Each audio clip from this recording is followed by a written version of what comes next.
hal apa yang sampean cari, sedangkan ilmu itu sudah jelas gitu Mas Picis?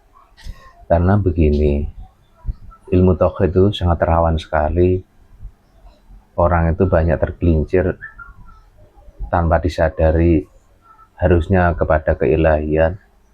Dia tanpa sengaja kepleset bukan keilahian. Banyak yang terjadi seperti itu. Makanya ada suatu ulama yang salah satu juga saya anggap sebagai guru saya mengatakan bahwasanya orang yang belajar tauhid, dia bagaikan mencari semut hitam di tengah malam yang gelap gulita, di atas batu yang hitam. Seperti itu. Itu maksudnya gimana?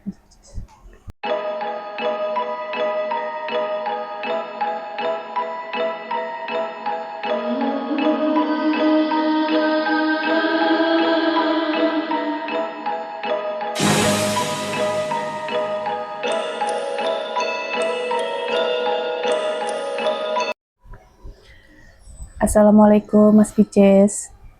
Waalaikumsalam warahmatullahi wabarakatuh. Setelah dari makom Dewi Kartika kemarin, kemana lagi Mas Picis? Ada makom lainkah yang sampean datangi Mas? Ada di sana itu di daerah Mojokerto.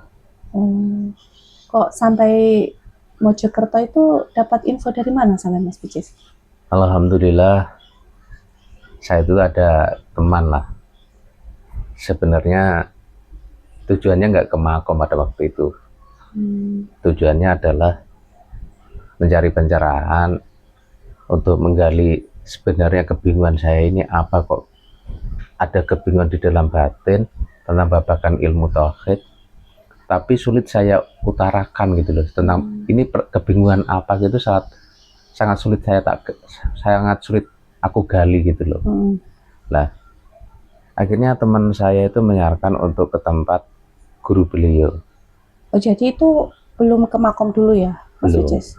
Oh, jadi setelah dapat info itu sampean ke itu karena diajak teman saya ke tempat gurunya beliau. Termasuk ya sepuh di sana juga itu. Ulama lah, terkenal juga beliau. Saya ibaratnya termasuk beruntung juga bisa sowan ke beliau lah, termasuk saya anggap guru juga. Cuma saat itu memang ada sesuatu yang lagi-lagi saya alami tentang sesuatu, ketemu dengan ulama, terus ya proses seperti itulah. Kan saya disarani ke teman saya itu sendiri untuk ketemu gurunya, yang gurunya yang penuh kebijaksanaan, dan sering murid-murid beliau itu termasuk beliau sendiri, yang teman saya itu sendiri, ketika dia bingung, kebingungan itu tidak pernah disampaikan kepada gurunya, tapi ketika sowan beliau, kebingungan itu kayak semua itu dijawab, mendapatkan jawaban ya kayak dari cerita beliau, mungkin dari yang beliau sampaikan itu mendapat jawaban atau terjawab lah kebingungan batinnya. Makanya sampai dapat info itu sampai tertarik lah ya. Iya. Situ. Karena teman saya mengatakan, nanti gini Kang, sampean nggak usah mengutarakan, sampean memang nggak bisa mengutarakan kebingungan sampean. Sampean nanti di sana cukup diam aja, dengarkan apa yang didhawuh Mbah Yai, ya pasti akan dijawab. Karena beliau penuh kebijaksanaan. Ya akhirnya saya jauh-jauh dari sini, dari tempat saya merantau ini sampai ke Mojokerto sana, terus ketemuan sama teman saya itu. Jadi memang khusus untuk ke situ ya Mas Picis ya? Iya. Masya Allah. Tapi sebelumnya saya ke guru saya yang antik itu, yang nyentrik itu. Yang kemarin itu. Ya, guru tauhid saya itu dulu. Tapi habis itu karena belum, Allah itu kayak belum menurunkan petunjuknya, itu ini bagaimana kebingungan saya, atau saya kurang tirakat, atau saya kurang, atau kesalahan apa yang saya mesti harus perbaiki, itu kan belum ketemu. Cuma di guru saya itu ada mencocokkan semua ilmu ini sudah benar, tapi saya cocokkan lagi udah benar semua, tapi hati saya kurang plek gitu ya. Hati saya kayak gelisah gitu loh. Kayak ada kebingungan. Bisa dikatakan hampa lah. Yang harusnya secara rumus keilmuan sudah enggak hampa, maksudnya sudah enggak gersang gitu loh. Tapi rasanya ada yang kurang gitu loh. Iya. Seperti itu. Nah, akhirnya saya janjian sama teman saya itu yang daerah Mojokerto sana juga, sowan lah saya ke tempat Mbah Yai tersebut. Itu pun saya ditemani teman saya itu yang dulu yang sering saya ajak itu, bareng-bareng ke sana lah, sama-sama mencari ilmu lah. Itu akhirnya sampailah ke tempat Mbah Yai tersebut. Biasalah saya sowan sana, silaturahmi. Waktu itu memang di daerah belakang rumah beliau itu kayak mungkin ada pengajian mungkin. Seperti itu. Karena mungkin pengajian rutin lah dari Mbah Yai tersebut. Nah, saya sowanlah ke tempat beliau. Akhirnya alhamdulillah ketemulah beliau. Beliau. Gimana itu, Mas? Ya, saya pertama cuma mengenalkan, maaf Mbah Yai, perkenalan saya nama ini, saya dari sini, saya ada kebingungan di dalam babakan ketauhidan. Pertama saya kan diam dulu waktu karena disuruh teman saya diam. Karena tidak ada yang disampaikan dari Mbah Yai, saya mengutarakan seperti itu. Habis itu saya sampaikan, ya gimana nak, bila pertama masih biasa, masih datar-datar aja lah. Terus saya sampaikan, ini Mbah Yai, saya itu belajar ilmu tauhid, tapi saya bingung. Sudah dicocokkan kepada guru tersebut, beliau semua sudah sesuai. Tapi hati saya itu kayak ada pertanyaan besar, tapi saya sulit mengungkapkan dan saya ingin tahu jawabannya itu apa. Pertanyaannya saya pun bingung, kayak ada kegelisahan yang luar biasa, kayak orang bingung itu Mbah Yai di dalam hati. Nah, Mbah Yai itu menyampaikan gini, kamu belajarnya di sana, bingungnya kamu bawa saya ini. Ya belajar di sana ya cari jawabannya di sana. Ya, lagi-lagi saya sedikit kaget kan. Saya berpikir orang tauhid itu sama saja, tidak pernah membeda-bedakan mau dia dari belajar mana. Tapi berpikirnya itu Allah itu menurunkan hidayah itu lewat mana, begitu. Tapi saya ditanggapi seperti itu waktu itu. Saya hanya diam waktu itu, diam sambil menunduk kepala kan. Terus saya bingung harus bagaimana ini. Terus saya sampaikan lagi, mohon maaf Mbah Yai, saya di sini mau mencari pencerahan. Siapa tahu Mbah Yai bisa sebenarnya apa yang dirasakan di dalam hati ini, sebenarnya ada kesalahan apa, atau ada yang saya harus perbaiki apa, atau saya lakukan apa, atau ada kesalahan pemahaman saya, baik. Saya bingung. Tapi beliau masih mengatakan gini, loh kamu mau nanyain tentang kebingunganmu, tapi kamu nggak tahu pertanyaanmu itu apa. Sudah sana pulang. Tambah kaget saya. Gitu. Jadi aneh ya, kayak nggak sesuai ekspektasi lah. Ya, bisa dikatakan seperti itulah. Habis itu santrinya beliau itu membawakan minum teh lah waktu itu. Setelah dia menyatakan apa tentang orang, kamu mau tanya pertanyaanmu lo ndak tahu mau tanya apa, kamu bertanya aja ndak tahu. Habis itu dia langsung berdiri, pergi ke dalam ke rumah belakang, nggak tahu kenapa. Saya masih diam, saya terus sama teman saya masih berpikir gimana ini Mbah Yai seperti ini. Nah, teman saya yang bawa ini tambah kaget. Nggak biasanya Mbah Yai seperti ini. Ya, saya terus, udahlah, nggak apa-apa kita tunggu aja. Siapa tahu nanti ada jawaban. Iya. Nah, habis Mbah Yai itu dari dalam rumah beliau sampingnya itu, keluarlah itu yang di tempat duduk kita itu. Teman saya itu kan kirain masih santai, masih duduk kan, karena kita menyatakan dari jauh, jauh-jauh ke sini mau cari jawaban gitu.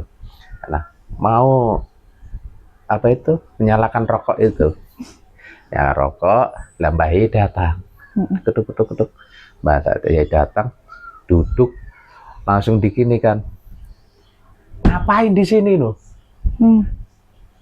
Kamu jangan di sini, sudah sana pulang loh. Nanti kamu di sini terus malah bingung malah loh. Teman saya ini sampai gemeter ini. Rokok yang disumetin mau dinyalakan nih sampai jatuh ini karena kaget itu. Saya mencoba tenang saya itu. Ya Mbah Yai, saya bilang gitu loh. Sudah sana pulang. Di sini malah bingung nanti. Mau tanya enggak tahu pertanyaannya. Kok mau cari jawabannya? Pertanyaannya aja lo enggak tahu. Padahal saya merasakan kebingungan di dalam batin. Siapa tahu ulama tersebut beliau memberikan suatu pencerahan yang untuk saya di dalam proses penemuan ketauhidan itu sendiri. Jadi sampean malah diusir ya, secara kalau di situ. Iya, bisa dikatakan kurang lebihnya adalah tidak boleh berlama-lama di situ lah. Iya. Padahal saya berharap Allah memberikan pencerahan di antara saya ketemu sama Mbah Yai tersebut. Allah memberikan pencerahan untuk saya dan untuk semuanya. Mengingatkan kembali kayak seperti yang kata Kak Samban kemarin, Samban bilang sampai ndak mau berguru sama ibaratnya guru yang hidup. Iya. Karena ya begitu banyak yang sampean alami ya Mas Bicis ya. Iya. Kisah-kisah seperti padahal ini. Itu kan dari perjalanan memang saya udah nggak mau ketemu sama guru-guru yang hidup, lebih baik belajar orang yang sudah tidak ada. Iya. Nah, karena dari info teman saya itu membuat saya ada ketertarikan bahwasanya beliau adalah orang bijaksana, termasuk ulama sepuh, ulama yang dituakan. Siapa tahu bisa memberikan pencerahan. Nah, siapa tahu memberi pencerahan untuk diri saya ini. Dan ternyata lagi dan lagi. Ya mungkin bagian dari proses saya sih. Ya itu. Bukan salahnya Mbah Yai, bukan, karena Allah lah yang menjalankan semuanya itu. Padahal kan kalau di situ kan memang Mbah Yainya kan terkenal memang orang yang bijaksana kan Mas. Dari santri-santri beliau, wah, namanya Yai Sepuh. Mungkin ya itu salah satu proses untuk sampean pribadi lah ya. Penempaan pribadi saya sendiri. Iya. Bukan untuk yang lain. Seperti itu. Ya akhirnya teh yang masih panas itu kita paksa itu untuk minum. Gitu. Karena enggak enak kan, sudah disuruh minum tapi enggak diminum, tiba langsung pulang, walaupun beliau menyampaikan seperti itu, sudah sana pulang. Disuruh cepat-cepat pulang. Cepat-cepat pulang. Saya paksa minum teh sama teman saya masih panas itu, udah diminum. Habis itu pamitan saya. Makasih Mbak Yai. Ya dia cuma biasa gini, ngangguk gitu aja. Habis itu saya pulang. Saya juga minta maaf, mohon maaf kalau kedatangan saya menjadikan sesuatu yang tidak nyaman atau apa. Saya juga minta maaf waktu itu.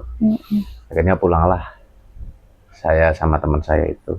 Sampai teman saya termasuk murid beliau itu kaget. Iya. Kenapa seperti ini Mbah Yai? Karena kan tidak biasanya ya. Sangat tidak biasanya Mbah Yai bersikap seperti itu. Dan bukan beliau lah kayaknya itu. Seperti itu. Lah, akhirnya saya menenangkan teman saya itu, sudahlah enggak apa-apa. Ya mungkin jiwa saya yang masih kotor dan masih perlu memperbaiki diri lagi. Iya. Seperti itu. Terus akhirnya gimana Mas Bicis? Itu kan saya ingat itu. Waktu perjalanan ke tempat beliau, ada sebelah kanan itu, dalam perjalanan itulah, itu saya melihat ada makom unik. Pas sebelum ke tempat Mbak Yai ya. Cuma saya karena tujuan saya dari Mbak Yai, saya nggak mau mampir dulu, langsung ke tempat beliau ya, di mana tujuan itu saya datangi dulu sebelum yang lainnya, karena tujuannya kan ke situ. Nah, cuma waktu lewat itu nanya sama temen itu, oh ada makam unik nih. Nah, beliau menyampaikan, iya itu termasuk abahnya beliau, abah yang mau Mbah Yai Sepuh yang kita temuin itu loh. Iya. Sama saudaranya, dia seorang saudara yang ahli tasawuf dulu, atau tentang pewayangan lah dulu itu. Cuma secara tasawuf atau ketauhidan lah, beliau ahli, cuma beliau sudah meninggal waktu itu. Makanya dimakamkan di situ juga karena termasuk keluarganya kan. Nah, akhirnya saya terus teringat itu, disitulah saya mengajak teman, ya sudah, kalau ke tempat beliau termasuk ini putranya lah mendapat tanggapan seperti itu, sudah kita ke tempat bapaknya aja, abahnya aja. Tempat makom itu ya. Makom, tapi makom itu. Akhirnya kembali lagi ke makam. Gitu. Kembalilah ke perjalanan makom lagi itu tanpa disengaja. Iya. Akhirnya saya sowan ke makom tersebut. Saya tawasulan tersebut ke makom tersebut, makom Mbah Yai tersebut. Akhirnya di samping makom itu kan kayak ada musola. Ada musola, cuma di dalam musola atau di luar musola itu juga di daerah serambinya itu kayak ada kata-kata bijaksana lah. Iya. Mungkin kata-kata dari almarhum Mbah Yai tersebut yang akhirnya ditorehkan atau pelajaran itu di situ. Kayak terus ada gambar gunungan wayang, itu seperti itu. Yang kayak menyentak batin saya itu gini. Di situ ada tulisan yang secara bahasa Jawa itu begini. Gedung iku ora usah dibuka, kejaba sangka njero. Nah, apa itu Mas Cis? Saya itu sampai tersentuh batinku. Artinya di dalam proses ini lagi-lagi saya harus kembali kepada diri saya sendiri. Kayak dulu di Gunung Pring seperti itu juga. Gedung iku ora usah dibuka, kejaba sangka njero, maksudnya suatu gedung atau suatu gudang, atau secara bahasa rasa saya itu suatu tubuh ini tidak bisa dibuka kecuali dari dalam diri kita sendiri. Kalau bukan dari dalam diri sendiri atau bukan dari diri kita sendiri, itu tidak bisa. Gitu. Nah, kalau saya mengambil garis besarnya dari perjalanan sampean dari makom yang dari Gunung Pring sampai makom ini, sebenarnya semua jawaban itu adalah semuanya ada pada diri sampean sendiri, Mas. Iya, suruh kembali. Makanya pertama setelah dalam perjalanan itu dapat jawaban dari makom beliau, makom Yai Sepuh Mojokerto tersebut, gedung iku ora usah dibuka, jaba njero. Saya akhirnya berarti ini saya tidak boleh untuk berjalan keluar lagi. Saya harus berjalan ke dalam lagi, menggali lagi. Kayak ke tempat guru saya itu kan sebenarnya walaupun secara bahasa ya maafin agak sedikit kasar kan. Udah kamu pulang aja. Kamu jangan di sini malah bingung nanti. Mungkin kalau sampean terus menggali keluar, mungkin hal-hal seperti malah ini tambah terus bingung yang akan sampean dapat. Ibaratnya mungkin ya itu kayak sampaikan tadi. Ketika saya mencari keluar terus, saya malah menjadi bingung. Lebih baik pulanglah. Cuma bahasa ulama kan bahasa kias kan kita nggak tahu juga kan. Makanya yang sampai saya herani, kenapa kok sampean tuh masih terus mencari ilmu tauhid? Nah, bukannya ilmu tauhid itu sudah jelas gitu loh, Mas Cis. Iya. Kenapa kok sampean masih mencari guru untuk mendapatkan pencerahan yang lebih jelas lagi gitu loh? Hal apa yang sampean cari, sedangkan ilmu itu sudah jelas gitu, Mas Cis? Karena begini, ilmu tauhid itu sangat rawan sekali. Orang itu banyak tergelincir tanpa disadari harusnya kepada keilahian. Dia tanpa sengaja kepleset bukan keilahian. banyak yang terjadi seperti itu. Makanya ada suatu ulama yang salah satu juga saya anggap sebagai guru saya mengatakan bahwasanya orang yang belajar tauhid dia bagaikan mencari semut hitam di tengah malam yang gelap gulita, di atas batu yang hitam. Seperti itu. Itu maksudnya gimana? Kan beliau mengatakan begini, maksudnya gini, kan jelaskan, mencari semut hitam di tengah malam gelap gulita, di atas batu hitam, seperti itu. Jadi Artinya sangat sulit kan? Sekali membedakan ya. Membedakan. Dan perlu kehati-hatian, salah sedikit bisa salah di dalam ketauhidan itu. Jadi itu alasan Mas Picis untuk terus mencari itu ya, mencari guru, mencari pencerahan yang lebih jelas lagi.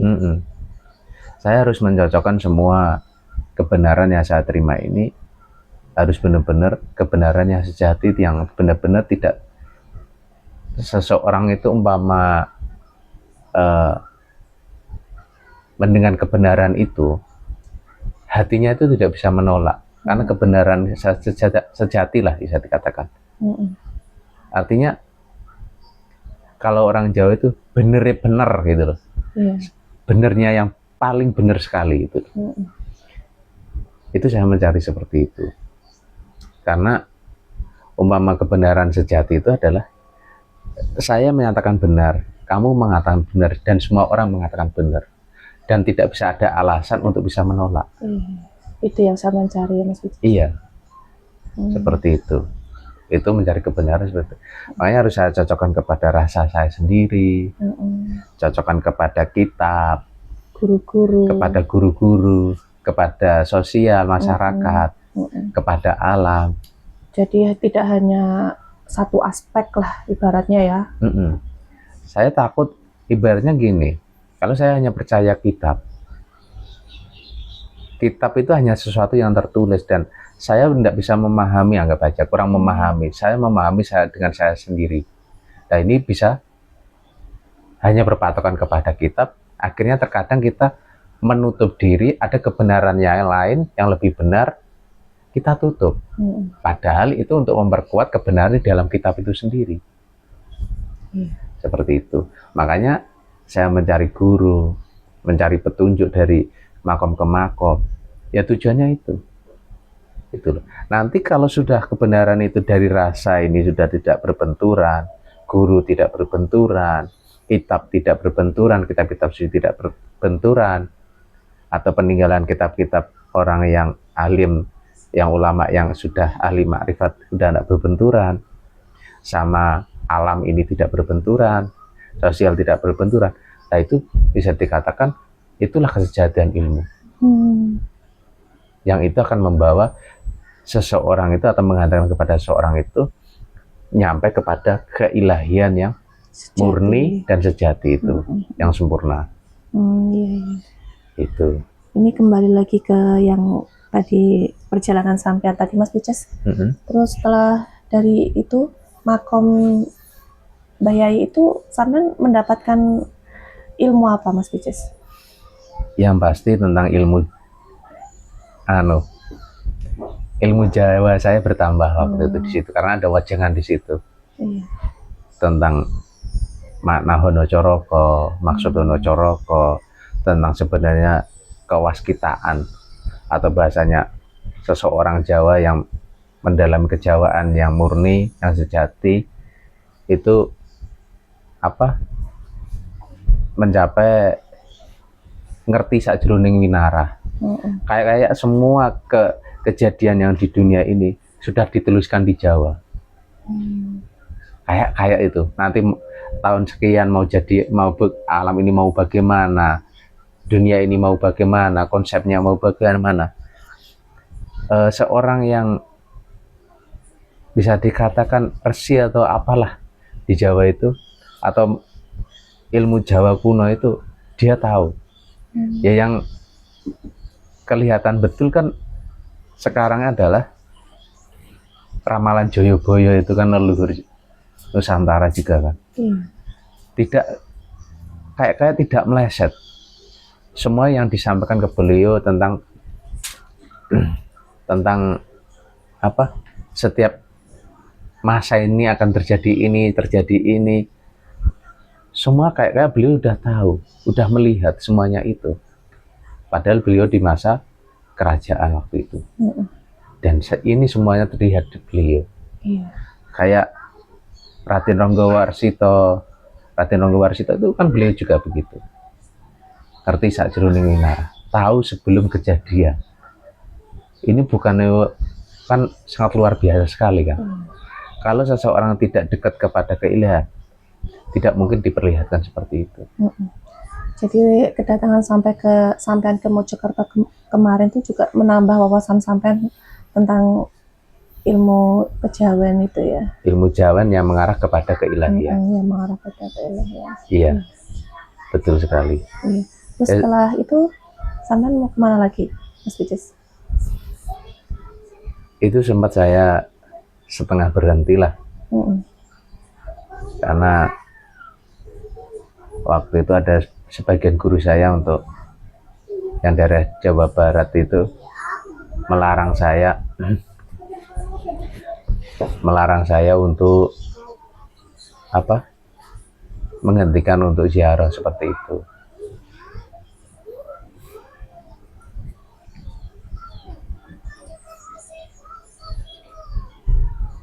Nah, tapi kan itu saya kerjakan waktu di Mojokerto sekitar tahun 2015-an. Cuma ada yang setelah itu memang ada kejadian yang unik lagi. Maksudnya unik ini kayak saya tidak percaya, tapi kenyataannya saya alami sendiri dan terjadi. Tentang saya tentang setengah percaya dan tidak percaya tentang ulama di Kalimantan. Itu seperti itu. Saya kan merantau. Merantau dan di situ ada saudara-saudara di sini yang asli di sini. Beliau itu kan foto ulama tersebut itu terpajang di setiap rumah kayak. Saya juga heran. Makanya menimbulkan pertanyaan sampean, kenapa kok banyak foto ulama ini di setiap rumah pasti ada. Setiap rumah kayak pasti ada. Terus herannya lagi, saya kan ngontrak di tempat yang orang asli sini. Dia itu waktu haulnya itu jauh-jauh dari sini, dari tempat yang merantau itu ke Banjarmasin itu dia ke sana, dan di sana sangat ramai, kayak beribu-ribu orang atau berjuta-juta orang lah menumpuk di sana untuk memperingati haulnya tersebut.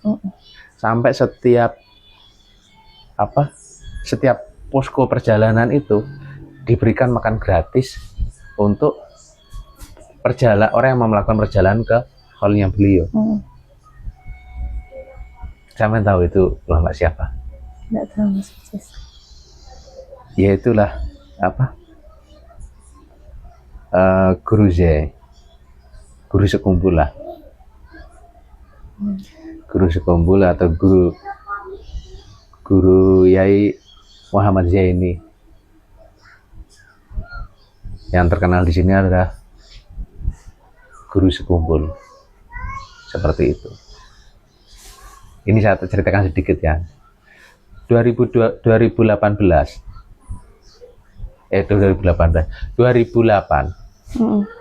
saya bergumam begini. Beliau kan terkenal wali kutub, aulia lah. Kalau memang dia begitu, pasti suatu saat saya akan sowan ke sana. Maksudnya kalau memang benar dia seorang wali Allah, yang derajatnya tinggi, saya pasti akan sowan ke sana, ke makom beliau. Tapi secara akal saya bilang nggak mungkin. Mau ngapain jauh-jauh ke sana? Jauh sana, nggak ada saudara, ya. Nggak ada keperluan apa-apa, nggak ada kepentingan apa-apa. Tapi di 2015 itu terjadi. Di luar nalar saya ada tugas ke sana dan akhirnya saya ke sana. Ya mungkin nanti kita lanjut lagi ya untuk pembahasan. Ya. Makasih banyak sebelumnya Mas Pices atas waktunya. Sebelumnya terima kasih. Assalamualaikum Mas Pices. Waalaikumsalam warahmatullahi wabarakatuh.